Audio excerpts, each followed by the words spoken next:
मेरी तरफ से सभी को सलाम। सुमेरी जी जो आप अगे बढ़िए तो खुदा के जिंदा कलाम पर गौर करिए और अपने पैगाम लाइए कि मैं शुरू किया है माँ और बाप की इज्जत के बारे में। और फिर आप मिल के देखिए खुदा के जिंदा कलाम चो कि माँ और बाप की इज्जत क्या है।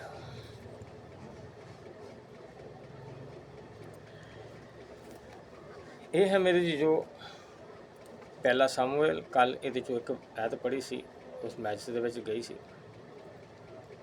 6वें लेकिन आप शुरू से पढ़ांगे यानी पहला सामूएल इसका पहला बाप यदि 19 तो 26 आयत तक आप देखा कि खुदा दा कलाम माँ बाप के इज्जत के बारे क्या कहना है।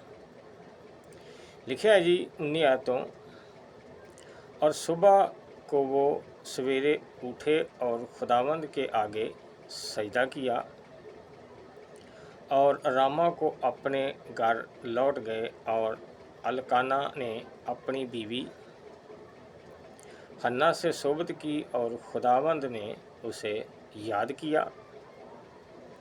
और ऐसा हुआ कि वक्त पर हन्ना हामला हुई और उसके बेटा हुआ और उसने उसका नाम सामुएल रखा, क्योंकि वो कहने लगी मैंने ऐ खुदावंद क्योंकि वो कहने लगी मैंने इसे खुदावंद से मांग कर पाया है। सुमेरी जी जो है मैं अगे भी अपने एक मैच से जिक्र किया है कि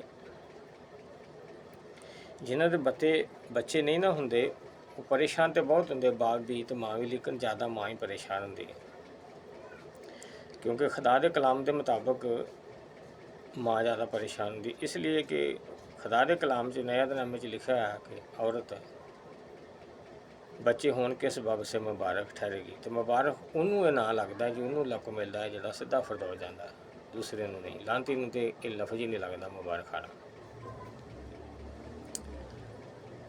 तो यह जो अपने दो आयतों पर गौर की है तो सानू सीखने मिलता है कि औरत ज़्यादा परेशान होती है बच्चे ना होने। ठीक है, अगे 21 तो पढ़ते हैं। और वो शख्स अलकाना अपने सारे घराने समेत खुदावंद के हुजूर सालाना कुर्बानी चढ़ाने और अपनी मिन्नत पूरी करने को गया, लेकिन हन्ना ना गई, क्योंकि उसने अपने खामंद से कहा जब तक लड़के का दूध छुड़ा ना जाए मैं यहीं रहूँगी और तब उसे ले जा कर जाऊँगी, ताकि वो खुदावंद के सामने हाजिर हो और फिर हमेशा वहीं रहे। सुमेरी जी जो है कोई छोटी जी बात नहीं है कि दुध पीने बच्चे को खुदा के हैकल के माँ जुदा कर दे, राखा है छाड़ा है कि हाल जी रब जी अज तो बाद साडा, पहले तो है नहीं होंगे नहीं हन्ना भांजा। तो जो खुदा ने उधर रहम खोलिया उसकी दवा सुन ली तो फिर होया है तो उन्हें वो भी खुदा दे सपुर्द करता कि यह हूँ थोड़ा ही है। ये कोई छोटी जी गल है, बड़ी वड्डी गल है। मैं कहना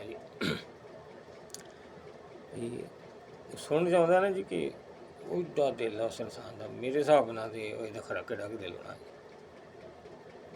दुध छड़ाने ही हैकल छाड़ा ही। इस तो ज़्यादा माँ वास्ते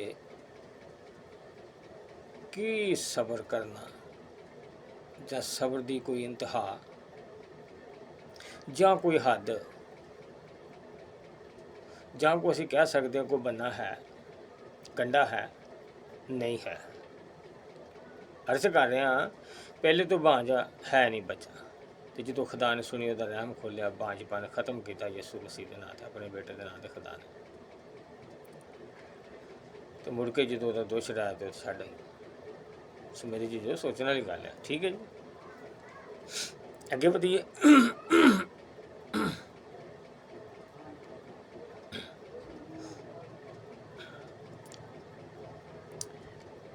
21 तो फिर रिपीट करता हूँ। और वो शख्स अलकाना अपने सारे घराने समेत खुदावंद के हुजूर सालाना कुर्बानी चढ़ाने और अपनी मिन्नत पूरी करने को गया।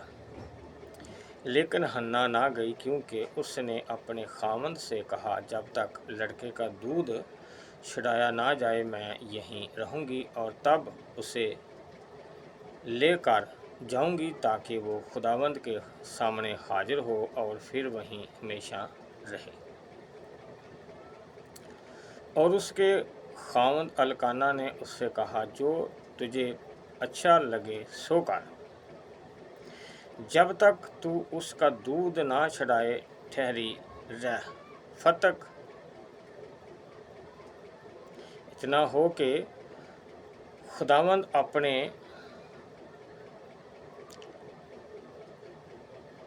सन को बरकरार रखे। सो वो औरत ठहरी रही और अपने बेटे को दूध पिलाने के वक़्त दूध छिड़ाने के वक़्त तक पालती रही।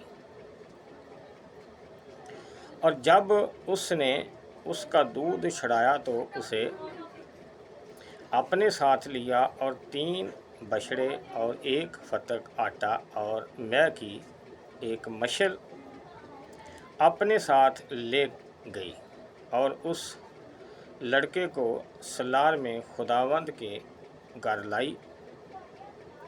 और वो लड़का बहुत ही छोटा था, और उन्होंने एक बछड़े को ज़िबा किया और लड़के को एली के पास लाए।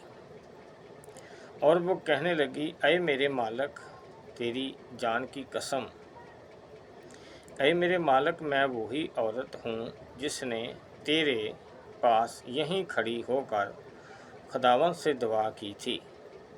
मैं ने इस लड़के के लिए दुआ की थी और खुदावंद ने मेरी मुराद जो मैंने उससे मांगी पूरी की।